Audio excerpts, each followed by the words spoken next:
What's going on, peoples? It's Gendo here. Welcome back to another edition of the Great Chicago Fire. As always, of course, if you're still enjoying the series, please go and drop it a like. Now, of course, today we got ourselves the last two games of the regular season, Orlando City and New York Red Bulls. We do have 3 matches in the league that we had played before getting to this point. And in the first one, after those Champions League matches, it looked like my team was still in the mode of no practice, no work, no nothing. We could just show up and get ourselves a victory. Well, we lost to Sporting KC by the score of 2-1, with Chris Hall being the only goal scorer here, but we were able to bounce back and get 2 wins against Columbus Crew and the LA Galaxy, coming in 3-2 winners over there, and 4-0 versus the Galaxy with Delu and Molino picking up braces of their own. So with those points and with 2 matches left to go in the season, we have officially claimed top of the Eastern Conference and Supporters Shield winners for the 2nd year in a row, which means we automatically get ourselves through into CONCACAF Champions League for next year.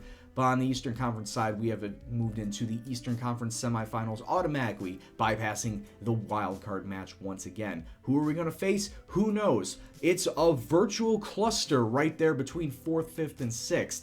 We don't know if we're going to get Toronto, DC, New York coming out of that wild card, so it all remains to be seen. So it does mean that these next 2 matches don't really matter in the grand scheme of things. It is unavoidable at this point in the season, but I do want to play a little bit of the youth just to get them some match fitness and to prepare themselves so that when they do get themselves put into high-pressure situations that they can perform, and it all starts right here today. We're going to have Lamson in net, Kappelhoff, Merrick, Garrick, and Hall along the back line, Polster is the DM, Ferreira and Hogger the 2 mids, Akam Molino out on the wings, and Dimitar Berbatov sitting up at the top. And this is a combination that I feel like can go out there on any given day and come away with goals and the win, and hopefully we could do that today. You know, it's nice that we do have a little bit of depth. We do have a little bit of a rotation option, but for next season, I want to get better. I want to get deeper. But as you can see, 13 minutes on, good save from Lamson there, as Orlando City have really turned it on. High possession has been key for my formation over the last 2 seasons, and really has been the core staple of how I develop and how I build this team around it. Moving inside now, Kevin Molino, if he just takes a shot, oh, that was a great shot, but it was a better save by the keeper. Speaking of the formation, though, if you guys want to see it on the Steam Workshop, if you guys want to actually play it and try it out yourself, see how you do with it, and you want it, like I said, want to see it up on the Steam Workshop, please drop a comment below. Let me know if you guys want to use it. 27 minutes on now, Berbatov out to Akam. He's going to play it out to Ramos. He really should, but he's going to take it himself. Gets inside of Berbatov, and with a really weak header. You know, it's nice that we're getting all the attacks. It's nice that we're pushing deep into their area, but to be quite honest with you, I want to see goals now. It's not good enough anymore to just get into the attacking third and to falter at the last hurdle. I want to see goals before this match is over. So we're going to be on attacking now, and attacking, exploiting the flanks, getting rid of the tighter marking, go more direct passing, and to be of higher pace. So let's go and attack. Berbatov really needed to win that ball, but Ferreira does get it through to Molino, who's cutting inside. Oh, he's taken down in the box. Redding gives up a penalty kick for Orlando City, and here we go, stepping up Berbatov with his 18 penalty, his 18 finishing. He really needs to put this away. Can he give the Fire a 1-0 lead? 52 minutes on. He steps up, and he smacks it off the goalkeeper, but just goes into the back of the net anyway. It's 1-0 to the Fire. When you were that confident, you put the ball into the back of the net with sheer force of will. Goalkeeper got a hand to it, but it still goes in. Corner kick now, Molino gets it inside. Hogger with the ball, gets it back out to Molino. We can get 2 goals in 2 minutes, and we do exactly that. David Akam with his 11th goal of the season has doubled the lead for the Fire, and right now we are cruising. Pushing up to attack has really opened the game up for us. You know, it was nice to get the control, nice to get the possession, but now, as I said, this team needs goals, and we need to push forward to get those goals, and that's exactly what we're doing here. 64 minutes on now, Molino. Is he going to get himself another assist or win another penalty? No, he hits it off the crossbar. Akam back out to Kappelhoff to Burba. All he needed to do was turn and shoot. All right, so with 7 minutes left to go, I dropped it back down to control, but as it looks like Orlando City's still coming forward, they could still get a goal out of this. Fortunately, the guy hits it flat and wide. Youngsters looking very good in this match. Polster, Eric Garrick playing a full 90 minutes, all doing very well and doing their part to give us a nice solid 2-0 victory versus Orlando.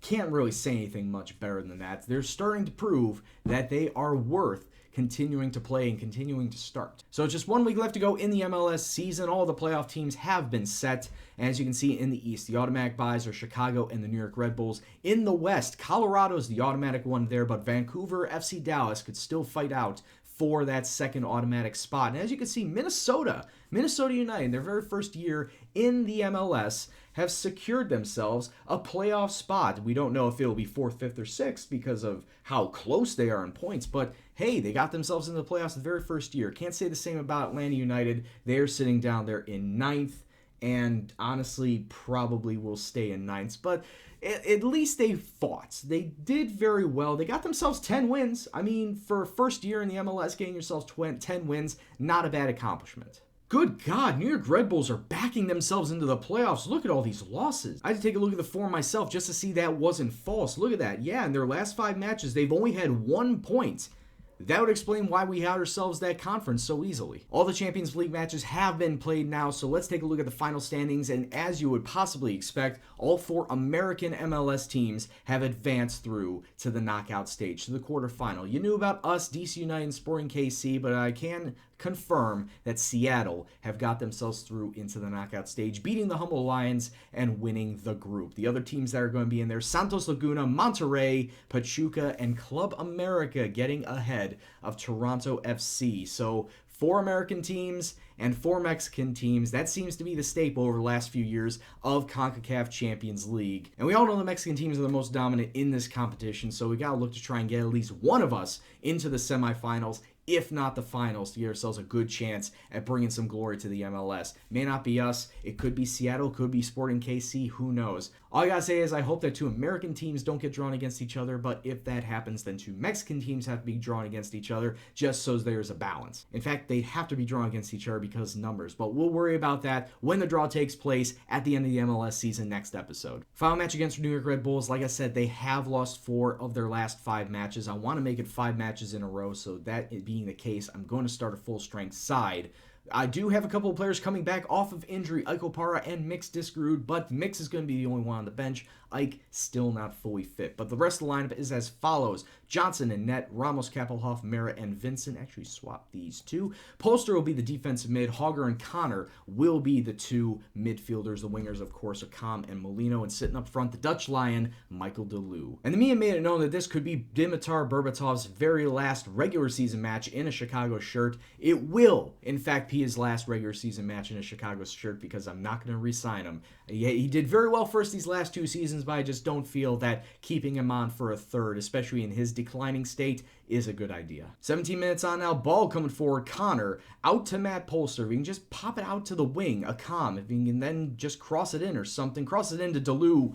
Ooh, he did not miss that by much. Matt Polster continues to prove that while he's still young, he's still dumb and getting early yellow cards. It's going to force my hand to try and sub him out. And in a match as close as this, it's nice that he's getting a 7-0 rating, but that early yellow card is just looming over his head. I don't have any other defensive mids on the bench at this point in time, so I gotta drop Hogger down. So that's exactly what I'm going to do. I'm going to drop Hogger down to defensive mid. Polster is going to be subbed off for Mix. Mix is going to be making his return, of course, after that torn hamstring, and we'll go back out there for the second 45. We can still win this. It'd also be nice if we got ourselves a little bit more of the ball. We only have 45% of it. I don't understand why Joe Mera did not just come up and take that ball off of him, because he really could have cut it out and we could have started out on a counter-attack.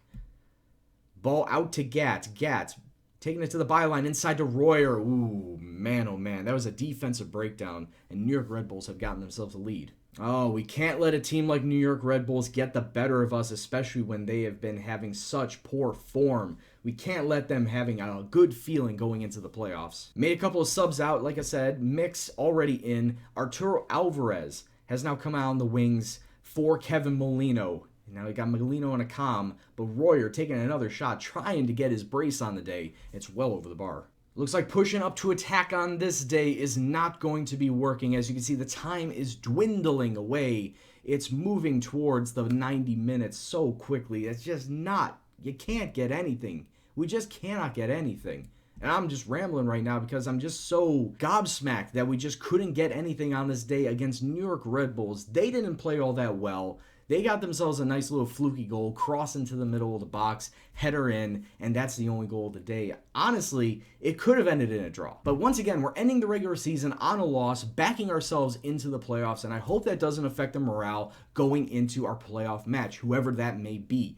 New York Red Bulls, however, get themselves that much needed momentum and getting a win finally in their last 6 matches. So, two different storylines going in against 2 different teams that are getting a bye in the Eastern Conference. But yeah, simply put, that was not good enough. So at the end of the day, we're getting the Supporters Shield. We got the Eastern Conference top seed locked up. We're getting a bye. I mean, the only thing we can do at this point in time is have a team talk and say, don't let your heads drop. It's only 1 loss. Going into the playoffs, we need everybody's heads to be exactly where they should be. But anyway, before the end of the episode, let's break down the playoffs once again. Because we are the top seed, once again, that means we're going to be playing the lower of the 2 seeds that advance from the wild card round, which means that for all intents and purposes, we are not taking on Toronto FC in the semifinal round. We could take them on in the conference final, but not in the semis, which means that we'll be taking on either DC United, Orlando City, or New York City in the next episode to start the playoff run. Can we get further than the conference semifinals this time around? I hope so, but it all depends on fitness and tactics and how our opponents are feeling on that day. So until next time, guys, until the playoff special tomorrow, I'd like to thank you all very much for watching. And of course, if you like what you saw, drop it a like, subscribe if you're new, comment below on anything you know or want to know about the MLS. And of course, guys, this is Gendo, and as always, I'll see you next episode. Take care, and peace out.